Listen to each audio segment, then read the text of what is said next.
What makes a bœuf bourguignon? Well, it's beef and red wine and onions and mushrooms all simmered together. The most important part of it is the sauce, which must be perfectly seasoned. I think this needs just a little bit of salt. Oh, about half a spoonful. And then you've got to stir it all up and taste it, and it must be just perfect. We're doing beef and red wine next time on The French Chef.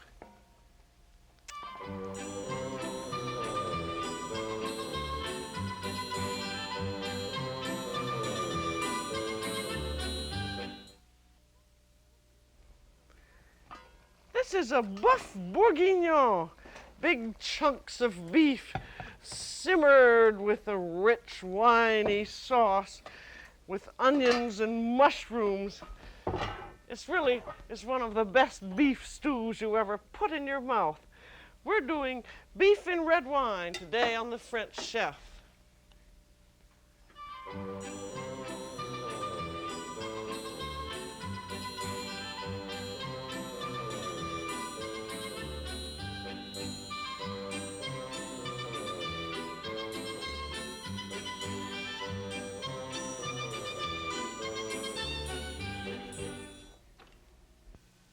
The French Chef is made possible by a grant from the Polaroid Corporation and a grant from Hills Brothers Coffee Incorporated. Welcome to The French Chef. I'm Julia Child. I'm just peeling some little white onions for our bœuf bourguignon. That's just a beef stew in red wine, and it's really a perfectly plain stew, but it happens to be the most famous stew of all just because it tastes so terribly good. It has not only beef, but onions and mushrooms in it, and wine and herbs. And I'm not going to go in a great deal to this onion peeling because we've done it so much. The quick way to do it is to drop them in water and then pierce and bring it up to the boil, and they peel very easily. And then after you've peeled them, be sure to pierce a little hole, a little cross in the root end, and then that keeps them together while they're cooking. And these are going to be cooked separately as a garniture, and they're cooked. You want about 3 or 4 onions a piece, and I'm putting in just a little bit of water, and then the onions are cooked in one layer. And if you have more onions than will fit in a pan, then you just have to use 2 pans. And with that, we'll have a little bit of salt and a little bit of butter, and then these cook very slowly for about 20 to 30 minutes until they're tender. The butter just adds a little flavor to them, and I'm putting it just a little bit of salt. And then they have a cover on them, and then I'm going to set them over another burner so that they can quietly cook by themselves. And you always want to cook them separately, even if they are part of a garniture for a stew, because you want to be sure that they're exactly and correctly done. And then, you see, when you have a traditional dish like a bœuf bourguignon, you always have these various elements. The second element besides onions are mushrooms. And these are just quartered fresh mushrooms. I've got about 3 cups, and they're going to be sautéed very lightly in a little bit of oil and butter. I'm going to put them over higher heat here. And as always with mushrooms, you have to wait until the fat is really hot in your pan. These are just going to have a very slight browning because it gives them more flavor. And be sure when you have your fresh mushrooms that you wash them very quickly and dry them and cut them, and then have them dry, and then have your oil and butter hot. I've got about, say, 3 cups here, which is about 3/4 of a pound, and then toss them into the pan, and you don't want to have too many in the pan, otherwise they will steam rather than browning. And just toss them up, and then I'm going to put them on another burner over here. See if that, I guess I'll put them over there and let them finish cooking while we get to the third element of the bourguignon garniture, and that is bacon. And I'm going to talk a little more about bacon because we've usually skipped over it before, because bacon is a very important flavoring in French cooking, and I think it's somewhat misunderstood when you get a translated recipe, because what bacon is, the way the French and the Europeans understand it, you have two types. You have unsalted, unsmoked bacon, which is simply pork belly, which is fat and lean, and nothing has been done to it at all. It's just sort of soft, raw. And then, of course, you also have the smoked bacon. And in French, the smoked bacon is called lard, which means lard de poitrine, or pork belly. And it's fumé if it's smoked bacon, like our breakfast bacon, and it's frais if it's fresh bacon. And what they mostly use in cooking is the fresh bacon, and they cut it into little strips called lardons. In other words, a piece about 1/4 of an inch thick. And then they cut it into, it's 1/4 of an inch thick and about 1 inch long, and they cut it into these little pieces called a lardon. But the fresh bacon is rather hard to get. The unsmoked bacon is rather hard to get in this country. So you can use a pork belly, a pork butt like this, which is fat and lean. Or if you can't get anything else, you can use a piece of smoked bacon or a piece of salt bacon. But if it's smoked, you've got to get the smoke out, otherwise your whole dish is going to taste smoky. And if it's salt pork like this, you've got to get the salt out, because otherwise it's not very fresh tasting and it is a little tough. And that's very easy to do. You just you cut your bacon into your little lardons, and then you put it in a big pan of about 2 quarts of water, bring it to the simmer and let it simmer for 10 minutes, and then drain it out and dry it, and it's ready to use.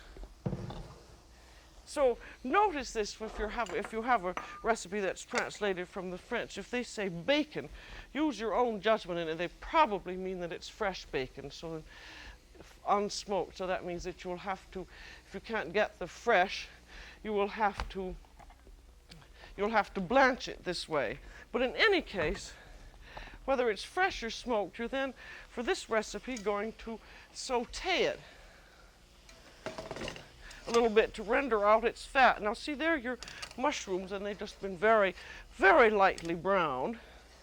So we'll set them aside, and then we're going to saute the bacon. And this is either the fresh bacon or the blanched smoked bacon. And with this, you want to just saute it very, very lightly so that it will render its fat, and then when we finally get to the meat, you're going to use the fat to brown the meat in. This is a very French thing, because you use every element that you have. If you're going to use bacon for the cooking, you render out the fat and then use the fat to browning your meat. And if the bacon sticks a little bit, you can put a little bit of oil in, but I've got a no-stick pan, so I don't really need it at all.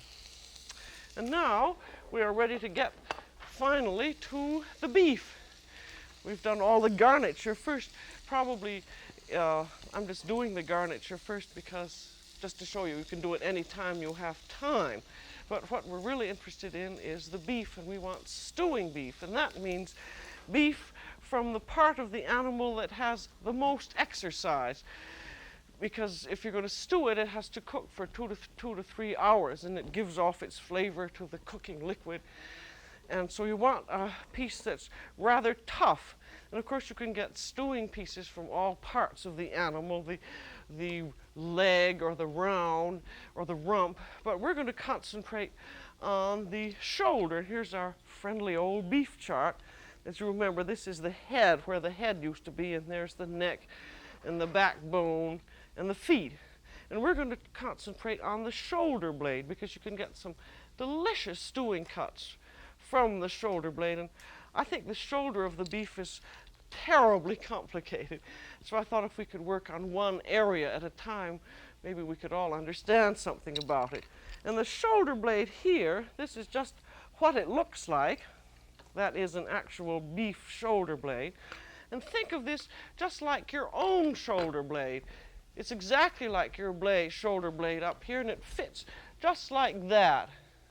And I think you'll be able to identify things if you identify the bones with yourself. And now, when they cut, you can often see in a supermarket, you'll see a great big steak that looks wonderful that's called a chuck or a blade steak. And what they do, they take this shoulder and they just make a cut right all the way down through the blade and the ribs. And you see it here in the supermarket case, and it looks perfectly beautiful and big. And you say, my, isn't that a wonderful buy? But actually, this is a cut that's neither very good for steak nor very good for stewing, because it has all different kinds of meat in it. It has steak meat as well as stewing meat. Now, for instance, you see, you can recognize this if you look in the meat counter, because here's your shoulder blade. You remember how that was? It goes flat across, and then it has a little hump there. And this is sometimes called a 7-bone roast, because it looks sort of like a 7, I guess. But you have on the two sides of it, you have here the blade, which makes good blade steaks, and you have this part here, which is excellent stewing, which is called the tender. And this fits into the blade just like that. And it has a sort of a filament on it, and the filament is peeled off. And it also has a vein in it. You can always recognize it because it has this little vein. They call it a vein. It's like a little piece of gristle there. And this is a fine piece of meat for stewing, and you also have your flunkin meat, which is down here and goes down, if you look on the chart, down to these ribs here. And this is called flunkin or flankin, or sometimes chuck ribs. And it's a piece like that when it gets down to the ribs. And this makes excellent stewing meat too. So if you don't know exactly what to ask for and you want some shoulder blade, just ring the little bell and say very politely, "Sir, I want that piece of tender that lies along the shoulder blade," or "I want some of the meat that's down along the ribs." And so when you get your meat, have it cut into chunks about 2 inches like this. And then you want to dry it off very carefully, and then you're going to brown it first. Because in French stews, they practically always brown naked meat. They never flour it at all, because it gets much more flavor if you brown the meat naked. And now you've got most of the fat out of your bacon, and it's very, very lightly brown. And now you're going to brown the meat. And so put the fat in the skillet, and then you'll probably need a little more oil in here to brown the meat properly. I'm going to move it up here for a moment where it's hot. And then again, you want the oil to be very hot if you're going to successfully brown the meat. So you just have to wait. If I've got a great big heavy-duty skillet here, and you just have to wait until that fat is very hot. And you can always tell by taking a piece of meat and seeing if it sizzles, and it doesn't quite sizzle. So I'll just have to wait for a little moment. But this is the most important thing when you're going to brown meat, is to be sure that it's dry and be sure that your fat is very hot.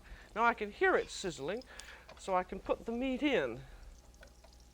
And another thing is that you want to be sure and not crowd your pan. Again, if you're going to make a large amount of stew, you'd have to use 2 pans, or brown it in several sessions. And you want to be sure that it's browned nicely on all sides, because I'm going to move it back on this burner now because it's a little hotter. And you keep turning it. You want it to be very nicely browned on both sides, but not black. So you have to stand right over it practically. And for this, I always count on about ½ a pound of boneless meat per person. Say if you're serving for 6 people, you would have 3 pounds of meat. I'm not going to go through the whole browning either because that takes too long. It's mainly to give you the idea of the hot fat and not crowding the pan, and then watching very carefully what you're doing. And then when your meat is all brown, it goes into the casserole.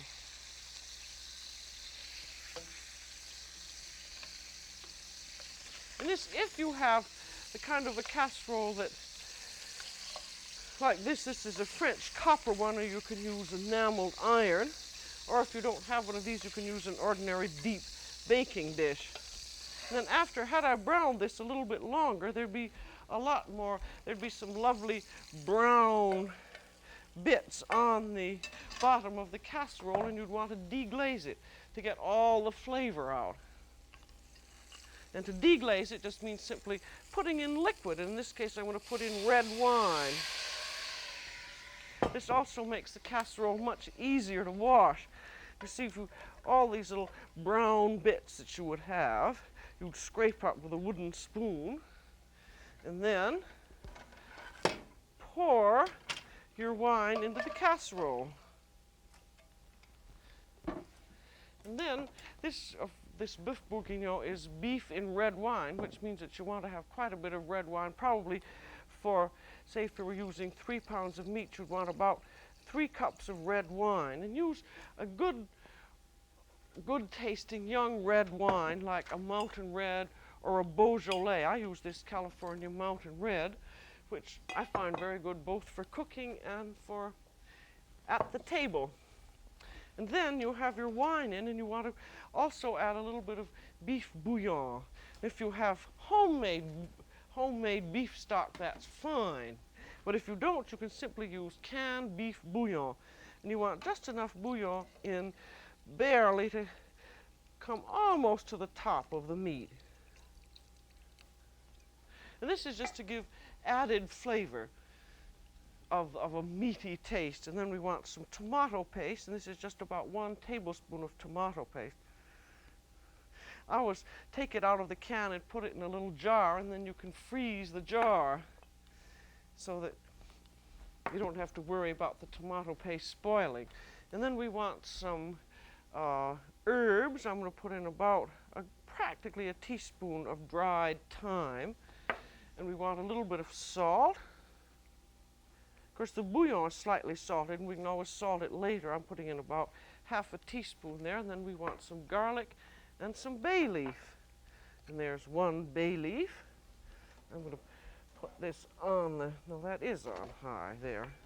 And then 2 or 3 cloves of garlic. And you can either use a garlic press, or you can take the peeled garlic and just hash it in very lightly.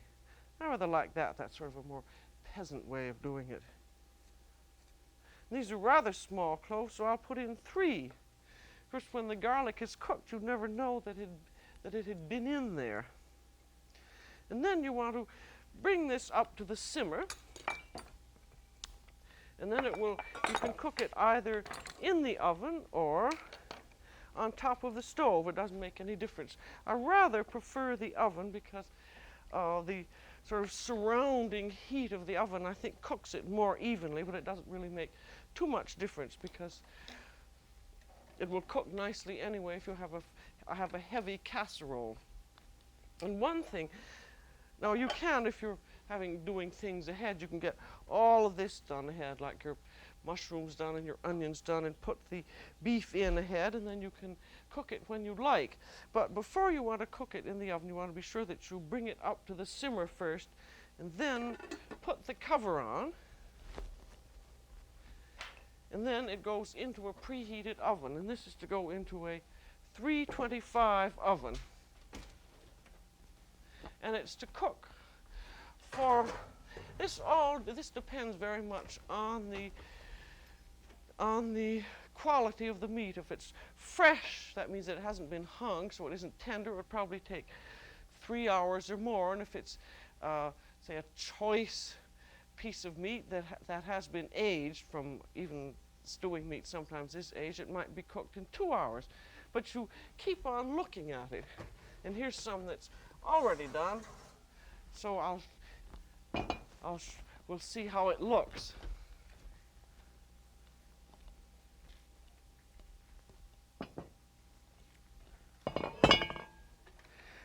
but to be also very careful that you haven't cooked it too fast because you don't want to boil the liquid way down. But as soon as you lift up the meat and pierce it with a fork and the fork goes in easily, then it's done. And this is something of looking at the meat and just keeping your eye on it. And so then when the meat is done, the very important element is the sauce. And for this, you drain the sauce out into a casserole, into a saucepan. And the easiest way to do that is to put the cover on and just put it slightly askew and then just pour that sauce right into your saucepan.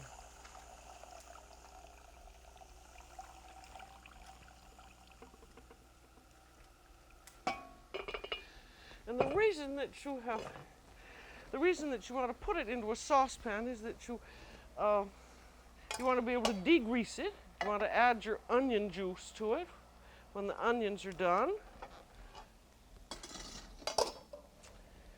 And then you want to be sure to be able to flavor it and taste it so that it's absolutely perfect in every respect. So before it comes to the simmer, where's my little bowl here? Be sure that you spoon all the fat off.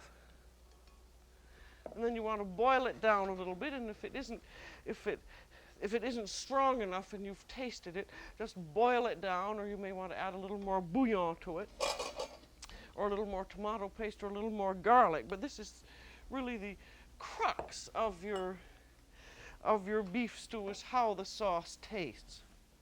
And then after you've tasted it and decided that it is absolutely perfect, you want to thicken it. And this you do with what is known as a beurre manière. And that is simply butter and flour mashed together. And I'm going to make about 3 tablespoons full of it. That's really 2, because that's a heaping tablespoonful. You can always make a little more than you need. And then mash it together. If your butter is soft, this goes very easily. This is what is known as an emergency sauce thickener, but it's quite typical of the boeuf bourguignon recipe, which is a peasant recipe, though it seems to have gotten a very fancy name nowadays. And then pour some of your sauce in. I'm going to watch my onions here. And stir this around with a wire whip. And then back that goes into the pan and then comes up again to the simmer. That was what I added for this amount. We have about 3 cups of cooking juice here, so I had 3 tablespoons of butter and 3 tablespoons of flour. And if you found after it comes up to the simmer and it isn't quite thick enough, you can always add a little bit more.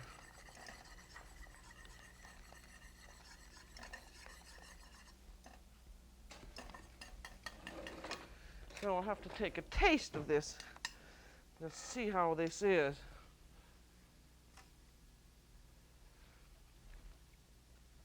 It's lovely. I must say that makes one of the most delicious sauces. You see, that is thick enough. You don't want it very thick, just sort of what the French call a light liaison. So that really is all there is to the cooking. You just remember, though, when you're doing the simmering of the beef, that after about 2 hours, take a look at it and see, because it might be tender already, and then it might take about another hour or 2 to be tender. But that's entirely up to you. So you can never, with these recipes, give an exact amount of time, because so much depends on exactly what the quality of the meat is. Then, when you have your salt perfectly your sauce perfectly done. You take your sauteed mushrooms and they go into the beef. The amount of mushrooms doesn't make too much difference. It just depends on how many you think you like. And there go your onions. You can tell when your onions are done because there was one that was missed, because you poke them with a little fork, and as soon as they're tender, when the fork goes in easily, they are then done. Then you put your sauce over your meat. And at this point, you can have done all of this ahead of time. And very often, I think a beef stew is better if you've done it ahead, because there's something about just letting it sit in all its juices that gives a more beautiful exchange of flavor to it. And if you have done it ahead to this point, you take it off heat and let it completely cool off, and then just refrigerate it. And you could refrigerate it for 2 days, and then just before you're going to serve it, you set it over heat and bring it to the simmer and shake it around in the casserole a little bit, and then let it simmer for about 5 minutes just to blend flavors. And then you can serve it from the casserole, or you can serve it on a platter. And I think you can just dump it right into the platter.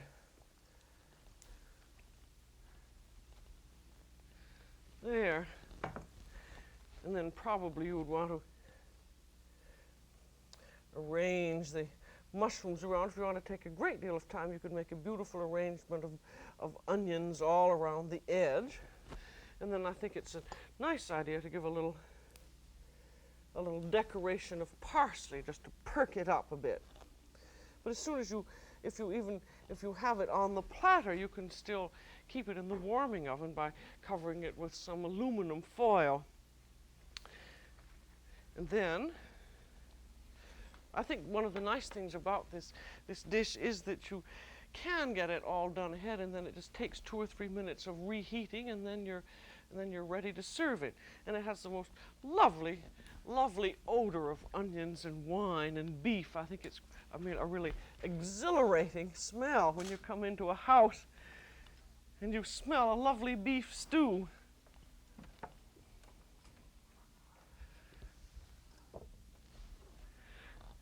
And with this, actually, if you're just going to make a simple dinner, you'll just have your beef, because you'll have all your garniture of your onions, and be sure that you give people 2 or 3 big chunks and some mushrooms and 2 or 3 onions apiece.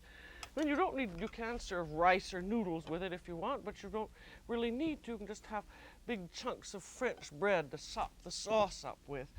And then use a nice strong young wine, like a Beaujolais or a Mountain Red or whatever wine you used in the cooking. And you can then follow it with a tossed salad and a bit of cheese and some fruit, and that's really all you need to have for dinner. So this is really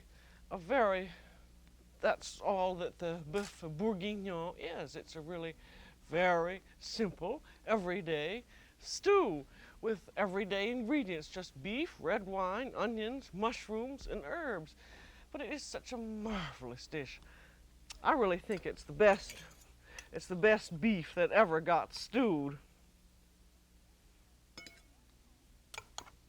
So that's all for today on The French Chef. This is Julia Child. Bon appétit.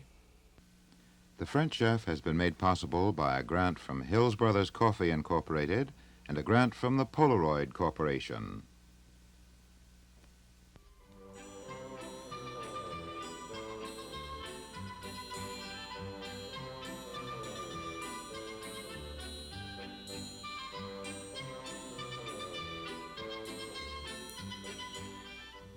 Julia Child is co-author of the book Mastering the Art of French Cooking.